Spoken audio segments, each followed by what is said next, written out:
Hi, Rodrigo. Welcome. Hello, how are you? I'm very well and good to see you. I just want to introduce you. Rodrigo is the person I have spent some time with in Patagonia in Chile, getting to meet his Pumas. He has been working with the Pumas for more than 20 years now. And over to Rodrigo. Thank you for the invitation, first of all. I have been working for 20 years, more or less, with Pumas. The first time in Patagonia, I went for another thing. I want to do some photographic landscape work. Nothing about cats, but I knew about the existence of Pumas there. Also along the whole mountain range and territory of America almost. But in that trip, I saw 4 beautiful Pumas. My first sighting of Pumas was 4, and I felt in love with them. So from that day on, I promised myself that I was gonna learn about them, read about them, and try to know a little bit about the behavior. It has been beautiful, and we have seen families. We have been seeing how has been progressing the population. I guess there's no real studies of Pumas in Patagonia. So, but because of these 20 years of working, we can assume that the population is getting better and better, especially because guanacos population is getting better and better. So the population of guanacos are increasing in Patagonia. So obviously, because there's a lot of food, Pumas are a little bit more comfortable between them, actually, between the population of Pumas. So there's not too much fighting because of the territory and too much stress between them. So the population, especially with the moms and cubs, are getting much stable. So in the beginning, we saw Pumas with 1, 2 cubs. Now we're seeing Pumas with 4, even 5 cubs. So that's something very special to have the possibility to see it every time. That experience, it's something unique. I always say I have been with tigers, I have been with lions, jaguars in Brazil, I have been with almost every cat, but like walking with Pumas. It doesn't happen. Yes. Yeah. So show us some of your beautiful photographs and tell us a little more. So I have this presentation called Puma Mode, and everyone asks me why it's called Puma Mode. And Christina, my wife, always says that when I am in Puma Mode, like in a way that I like really only use my head and my feelings only for the Pumas. So in a way, I'm being very respectful with them to see every aspect of their behavior, trying to see when I'm pushing it too much. So in a way, I always try to keep that little responsibility of being respectful with nature and with the cats. So this is video in that time when the first time National Geographic did, and it was one of the first times you could see a wild puma, and in a very nice footage. It was very beautiful.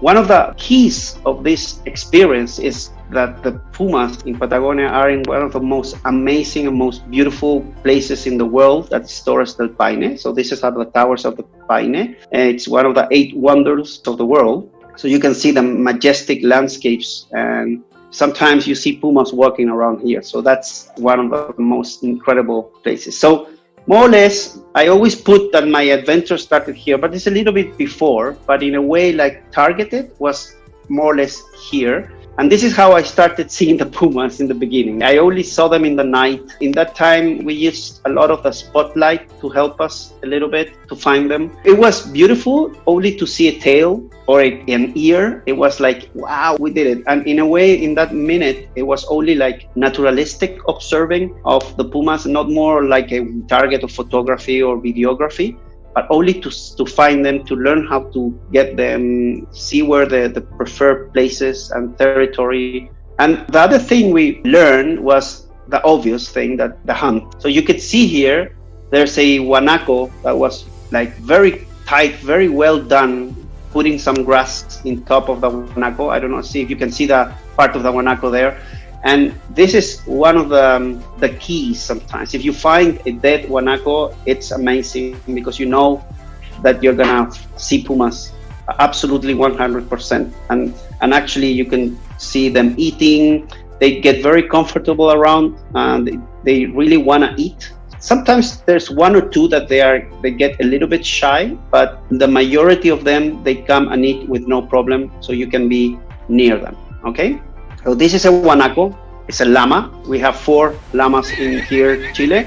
We have 2 that they are wild, 2 that they are domestic, but this is the guanaco, the main prey here for pumas in the Patagonia. Along Chile, there's the vicuña also, but also it's more in the north part of Chile, and that's a place where pumas also, that's the alarm call of a guanaco when it sees a puma.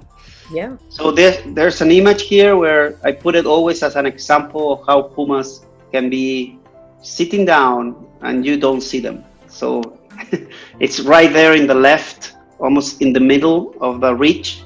Yes. It's sitting down, yeah. So imagine, that's amazing how in a big, huge territory, sometimes you have to have good eyes to find them. And look, this one also. I remember going and seeing this place, so yeah. Yeah. Look there in the middle, there's also one sitting down. It's amazing. So the first great signal, when we started learning more of these things, my first great photograph of a puma was this one. It was a female. It was an amazing encounter. And when I got this shot, I said, okay, we may have something. We are getting near. We can be with them around with respect. She was a little bit frightened, this one, because she was pregnant. But then I left it, so she left. But in a way, I did a very, very slow approximation, and she was okay until I stopped, sit down, and then she left alone, not because of me. She stayed there for a while and then she left. But she always looking where I was. Even that encounter, we still saw pumas in those years a little bit far away, like this shot. You see 2 there. Mm-hmm. That was more or less the distance. And as I told you, we started seeing big groups of pumas like this. There are 6 pumas in a shot, and big ones actually. This is a mother with 6, and I'm pretty sure this is a female called Nordenskjöld, or maybe part of the family of the Nordenskjöld family. Mm-hmm. And you can see there's 6 pumas there. And then as you can see, images and encounters started getting better. This is a very old shot, but it was much, much better. And in 2010, I got my first portrait and my real beautiful encounter with the puma. We found a family like this, and we tried to do it very, very slowly to see how much could we get. I'll stay with them and how they could tolerate us. And finally, this puma, I was very near. He was a youngster, so it wasn't that terrible. But you can see me there sitting down, and there's the puma in the left there. And as you did it, yeah, they don't mind, and they stay there. And I got this shot in that same instant. With Fantastic. I got this beautiful portrait of this cat, and it was in 2013 maybe that. Yeah. Look careful, one of the cups, please. The one in the right doesn't have a tail. Yes, the tail. Yeah. So this is when we found the MOCHA cat. We call her MOCHA because it doesn't have, MOCHA is like cat. So we really don't know if she was born like that or maybe lost the tail when it was very, very small, but I doubt it. I guess it was born like that maybe. Maybe one of the experts of the group can help us with that information. But that's when, in 2013, La Mocha and the Hermanita were born, in a way, or at least more or less. And that's when all this puma fever started coming, because many photos of pumas were starting to be seen in Instagram, Facebook.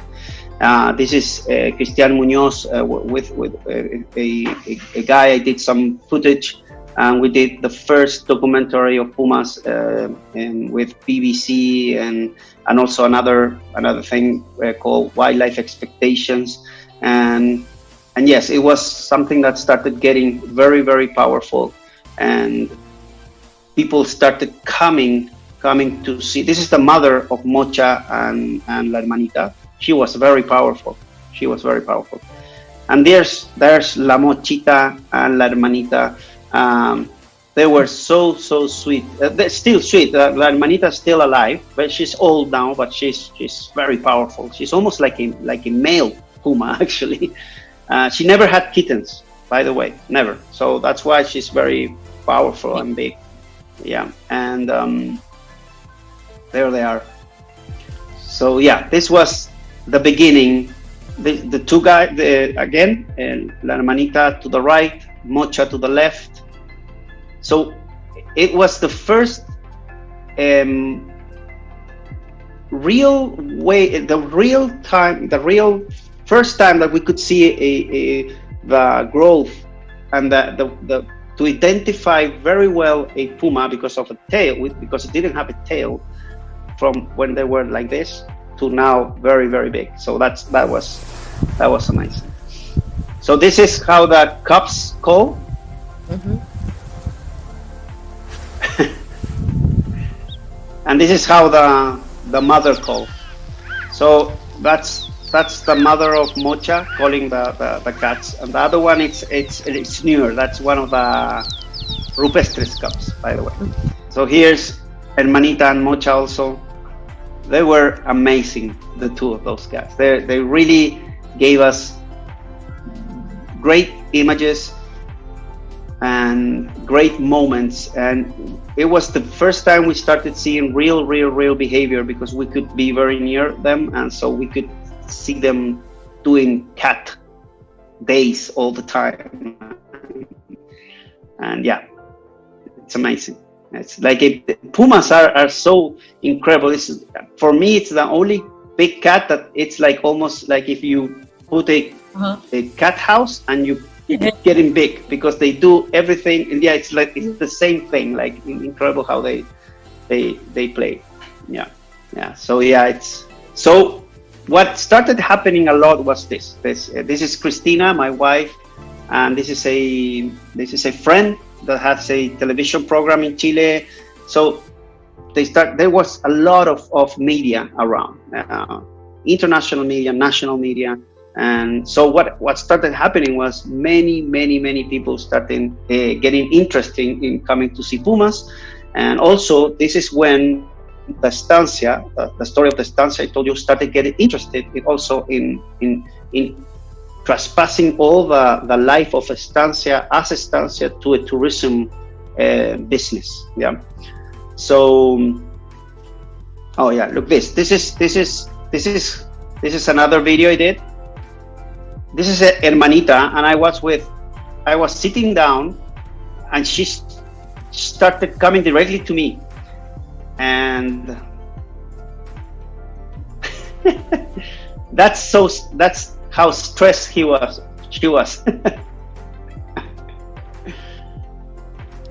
Amazing, just amazing. Yeah, it's really amazing. Yeah, and I was only with a 70-100. You can understand how close I was. So, and she was okay. And then she stood up and left to the other side. So, no problem at all. And then, as I told you, the Puma revolution. I put it like the revolution because it really was a revolution. From 2013 back, it was something like some people knew about it, and from 2015 to today, it has been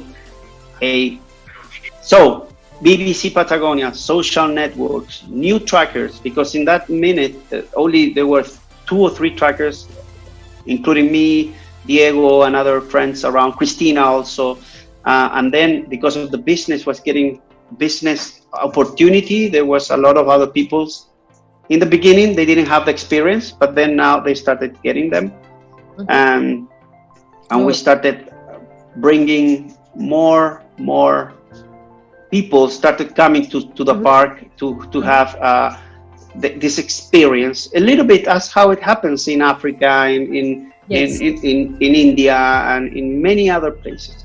But the difference was that as a photographer, but also as a biologist, I was always trying to learn a little bit more about the cat, and not thinking only about the business, but also to see things, to learn, to see how the population was. I am always trying to write things around, but since the estancia opened, that is easy for us, because in the national park, because it's a private place, you cannot do it. So now, not the private place, the public place, but owned by the government. The private place is different, because now you can do things with the owners, and the owners now are doing some. This is a male, by the way, big male Puma. You were lucky to see one.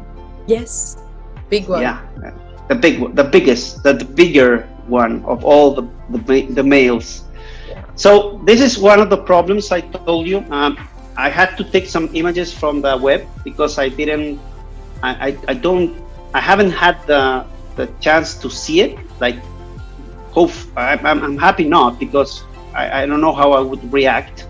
But this is still happening a lot. People do it for hobby. This guy, actually, I put it in the web, I don't mind. He's always showing that he hunts pumas. And I guess this is from Argentina. And in Argentina, they hunt a lot. Just there, we are border with Argentina. So I'm telling you, this is something that happens every day. I'm not sure how many pumas are killed every day, but in a year it has to be a big number, a huge number. That's something we don't know, because there's no control. There's nobody doing that work. Look this, there's 4 pumas in one shot. It's something that is unique. It's a whole family, actually. And as you could know, Latika, it's not difficult. No, because they get near. No. And if this family was something similar to Rupestre's family, yes, you don't have to move, and you kill them very easily. Yes. This is another thing that happened in Torres del Paine Park some years ago, is that also there's some wild dogs around, and sometimes you see encounters of these wild dogs in the park. So every time we see this, we try to get the dog and try to take it out, but it's not easy. No, anyways, actually had the same thing being discussed by somebody about snow leopards as well, and a very similar image. So it's getting to be a big problem. Yeah, we had in last year, in a minute, we had 2 wild dogs for at least two months in the estancia and in the park, and we couldn't get them. They are so fast, intelligent, and they were definitely disturbing the pumas, because there were some months that we didn't see pumas. It's because they go and they get lost. Especially there were some mothers with kittens around, so it's not. Yeah, it's very tough. Yeah. So as you can see, the famous pictures of Africa, of hunters, they also happens here in South America. So yeah, it's and this shot, actually, this shot, this is the last shot I could get from the newspapers. This is just in the border with the park of Torres del Paine.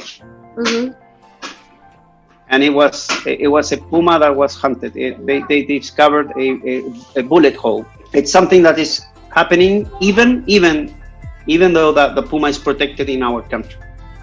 So yeah, it's so big, the territory is so immense, so incredible, impossible to control it. Or I know that in some place there could be somebody with a rifle and trying to get them. Yeah. There's I didn't want to put them here, but there's some terrible videos of dogs trying to biting pumas and trapped them. And you know, the stamina of the dog is much better than a Puma, so in a way, or a cat. So in a way, they get. And this is very funny. This is something we discussed the other day when we had our chat. These are Pumas that appeared in the quarantine in Santiago. It's funny how they got to the city.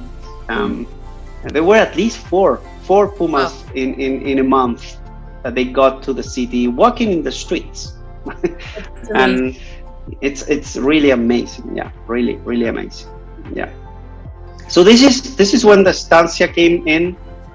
Obviously, we got much more opportunities because we could walk around and get to places with the cars easily. This was a trip with an Indian photographer, Nikhil, very nice guy. We had we could see the hunt very near of a chulengo. That's a baby of a guanaco. And that's the hermanita. As you can see, this is a photo of her very old now, very old, very powerful. Look, this one. This is the newest photo I have, and you can see that she's tough and she doesn't have a beautiful face, but I really like her. I really like her. This is another Puma, very beautiful. We call her Sarmiento. Today she's a little bit disappeared because she has been pushed by Rupestre, the other female. She's older now, so I guess she's been pushed. This is one of the only photos we have of a real small cub. And you can actually, if you get very near to the head of the cub, you can see blood. So I guess it's almost just born or days. So I was really nice to see. So she's transporting them from the original den to the new den because of the smell and the placenta maybe and everything else. So these are cups of the Sarmiento. This is Sarmiento with one of the many cups we have seen. She's a beautiful Puma. You didn't see her, but she's a very beautiful Puma also. Very powerful. And there she is. Fantastic. And those are two of the cups. And she is with Petaka. That you saw Petaka, I guess. And that's one of her daughters. And you can see the difference of the colors, and that's because the main male is very dark, and we call it the dark. So this is a photo. It was honored in one of in Nature's Best magazine. Fantastic. And I always try to say that this image for me is what I like of the Puma tourism, to leave them how they are. Keep them calm, no stress, and This is Petaka. Oh, wow. Very powerful girl now. She's getting bigger and bigger, and she's one of the most beautiful Pumas today. Yes. Yeah. This is Blinka, a very nice story. Yes. A daughter, Sarmiento also. And you can see she lost an eye when she was very young. Yes. She's now a mother of 2 cubs, and she's doing okay. Yeah, very So nice she's Puma. She's the one we saw meeting. You remember when we saw the big male? That was Big Cup. I've got the images. Yes. Yeah. Oh, look at that. Yeah, that's Blinka living towards the towers. Yeah. Fantastic. And this is your Puma, Latika. Your experience, the amazing experience we had with Rupestre. She's the female today in the estancia and in the park. She's really amazing, very powerful, beautiful female, and she has been very good in carrying family. She has been a very good mother in a way. The last generation was 3 kittens, I think, and now there are 4. So she's very good. She's a very good mother. So Yes. beautiful. She has that mark in the back. You can Yes. see it. She's very characteristic. Yes. And Yes. I think that this shot was with you guys. I Yes. remember. Yes. Yeah. Yeah. These are the kittens. She has been a very, very beautiful cat to be along, and she has given BBC, Netflix, and many other productions amazing footage, amazing hunting footage for the first time, like very well footage. Yeah, because even Sarmiento was the first footage of a very nice hunt they did with BBC. And then now Rupestre also. So it's because you can follow them and see them all the time. Look at that. That's so nice. Yeah. Yes. So so what is happening today is that the estancia and the park are open for studies. There's a group of people doing a study today of moths, mainly with camera traps. So they have all the place with cameras getting data of pumas. He is doing what he could advance me of the work he's doing is that with the camera traps they have put in the park and in the estancia, they estimate a number of 40 to 50 pumas without the cubs, like big cats. So it's a good number. Size of the I can guess the estancia is 7,000 hectares. Wow. 7,000 hectares, yeah. And the park is almost 200,000 hectares, so it's much bigger. It's bigger. So there's places that they just put camera traps. So I guess the number is going to increase. Like here, there's very solid. Did you see this? This is one of the puma ones that I took. Can you see? That's when. That's when I left you alone. Remember? Yes. And I went to do some. That's. Yeah. So. Yeah. Yeah, that shot is very nice. Actually, that's a very nice shot. Thank you. This is Rupestre trying to hunt the guanaco. So just talk me through the hunt, because with tigers, when they're hunting something that is bigger than them, they will hamstring the animal, so the animal falls backwards. They climb on top of the animal and break the neck. How do they do it with puma? What is the normal hunting style? So what is she trying to do there is to grab her from the back a little bit, not from the tail, from the hump in the back, almost where the neck and the body starts. And actually what you're saying, try to grab them and throw them to the ground. And as soon as she do that, she can grab the neck and suffocate them. Okay. I'm not sure if they break the neck like tigers. I'm not sure if the yaw or the power of the yaw of a puma can do that. So I guess what it happens is the guanaco, in a way, finish so tired that sometimes he gets like, okay, I'm done, and then the puma grabs the neck, doesn't release, and it's gonna suffocate. Okay, and so the main objective of the puma is to put the guanaco down first, and that's if the guanaco it's up with the four legs and tries and keeps running, it's not good for the puma because it kicks, it's faster, and it has more stamina than the puma. So the puma has to put them down to the floor, and that's when the puma has a chance. So as you can see, she's trying to grab her here and try to put them down. And if she does that, she's gonna get it. But it's not easy. So, no, big size difference. And you can see that. So here she almost. I thought she was gonna do it, but the guanaco also, when it jumps and it's grabbed. It's not. She doesn't run, but it starts like jumping up, like doing hops. So what it happens is the puma is cut. I don't know how to say, but it's put up like that, and sometimes you see them like flying up in the air. Yes, it's amazing. So how successful are they at hunting? How many attempts do they make before they they actually manage to make a kill? Do you have any idea? No, we successful? I would say of 10 attempts, they get maybe 1 or 2. Okay.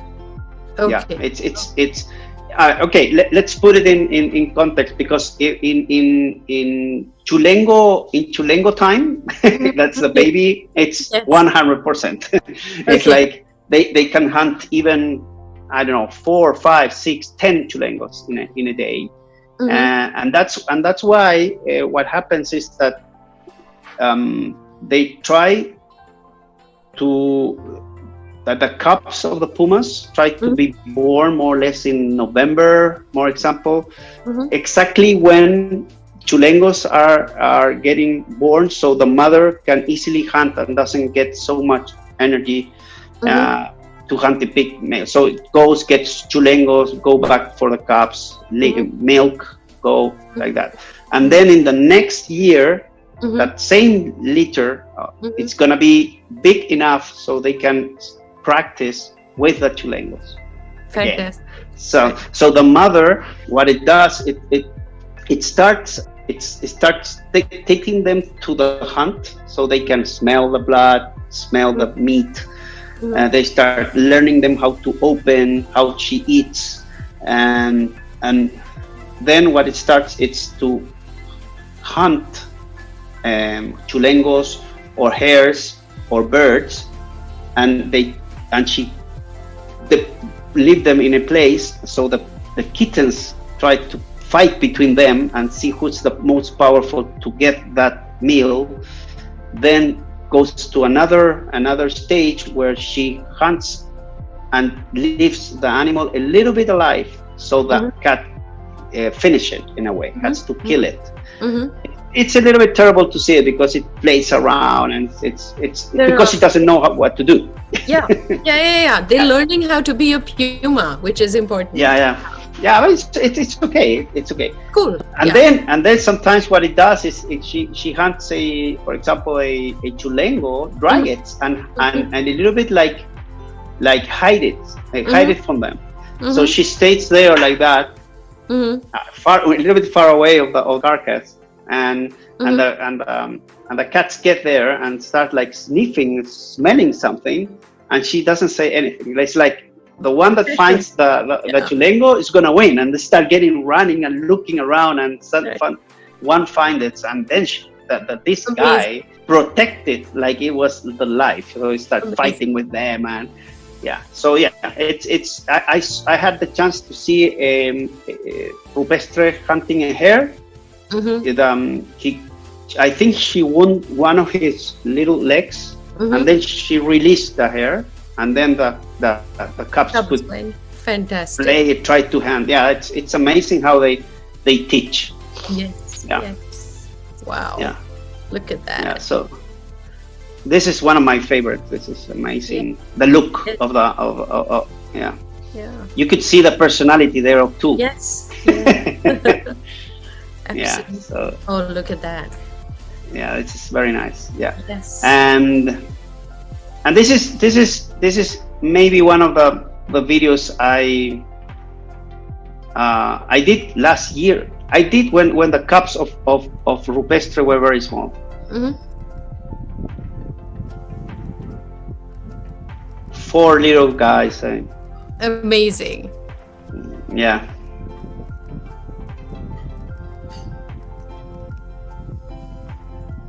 You can see the spots. Yes. The spots of the little guys. Yeah. Yes. So they're like lions. Lion cubs also have little spots. It's the same sort of. Yeah. They have their similarity. Yes. A little bit. Yeah. They are. Yeah. Especially when they're little. Yeah. A little bit. Yeah. Oh gosh. Yeah. It's very. Yeah. Okay. This is Mr. Dark. This is the one you saw. This is a massive, big male. Big head. Big head. Big shoulder. Yeah. This guy, I guess, is almost 100 kilos. So we're talking almost like a female of a jaguar, I guess, or Yes. or yours. Yeah. I don't know how Tigers. how much. No, but how much are the lions, female lions? I don't remember. Look, We can look it up. but look this. This is the massive body. Yeah. That's amazing. Yeah. So 280 pounds is a female lion. Okay. Look this. This is a big guy. This is very big, very. I wouldn't want to meet this guy on foot. Yeah. He's very handsome. You did. No, but not so close. Okay. Yeah. Yeah. He's very, very powerful. Yeah. In a way, you see him and you think a little bit more because he's. You get out of the way. Look like that is a, and they really act different.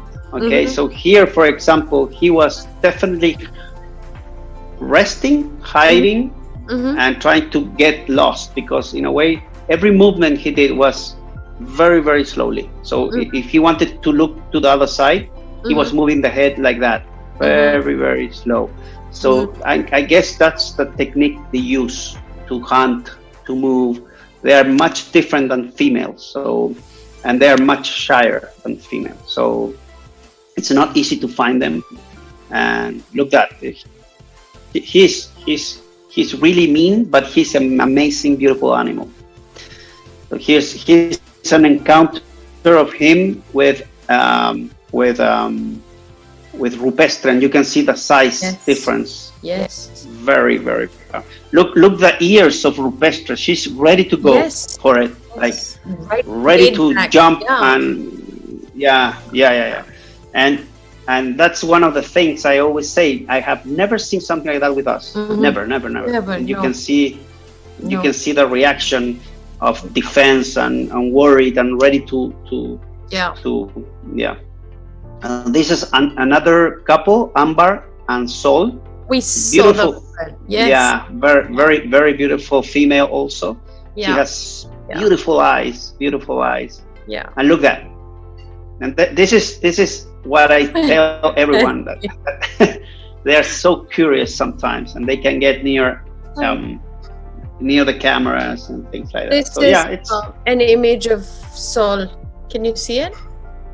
Yeah. Wow. Yeah, I remember that. That. Yeah. We were in the Jeep and remember the Puma came around. Yeah, I remember. Yeah, and then we got out of the Jeep and she walked almost into the Jeep to see what was going on. So, amazing. Oh, look at the movement in this.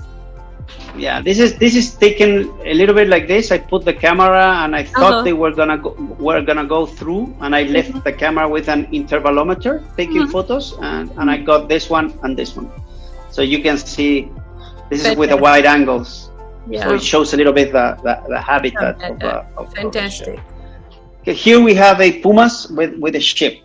So this is still happening. So this is a little bit like a camera trap, and you can see them eating a ship.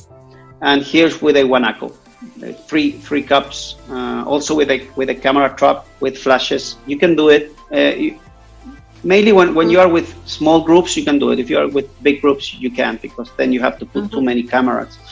But eventually you can do it. And this is Amber again, or Bonita, and this was something I saw and I had the privilege to see, is calling a male. So in heat.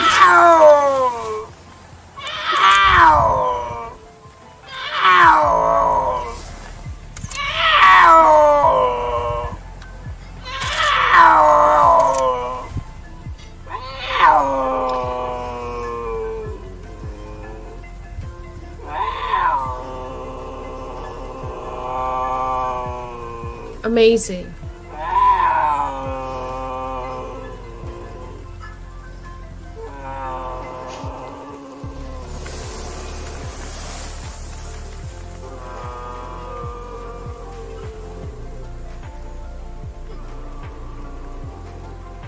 Yeah. Okay. So yeah, the being so close to that was so amazing because we have been walking in the park. We have heard it far away, and actually you can hear that scream far away. So it's very, very, very important in how they use it. And but being so close was a privilege to hear it. And she was calling and calling and calling, and then in that next day we didn't found her, but we heard her. So she was still calling. Yeah. So she was interesting. And I always show this shot of Christina and Leon because we have our own Leon or cats in the family. And we have been involved with cats from long time. So yeah, that is the presentation I had. Thank you. Yeah, and it was a privilege to be with you also, and we had a beautiful time. That was very nice. Yes, it was wonderful, and I'm looking forward to, hopefully with COVID going back, and the vaccine coming out, I hope that we can travel to each other's countries and meet the cats, and you can come and see some snow leopards. So wonderful. Yeah. Thank you, Rodrigo, and I hope we can connect to Mark. And but this was it was phenomenal. Thank you. You just took me back to Patagonia.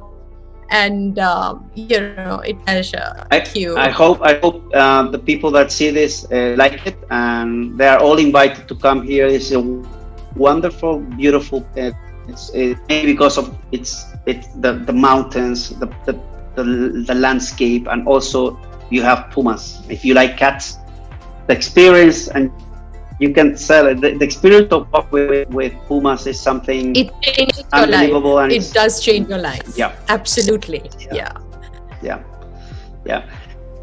Thank you very much, Latika, for inviting me. It's a privilege, and I hope we can. I hope I can continue working with you and in the future. And yes, I look forward. Thank you, Rodrigo.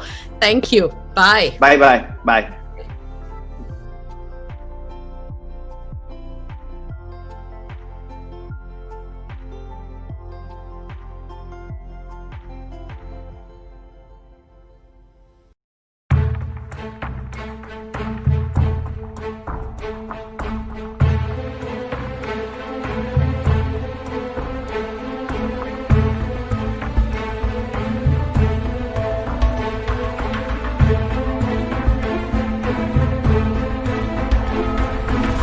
There's a very nice quote by a geographer called Frederick Landy, and he says how the leopards, flow between the human and natural world with so much ease.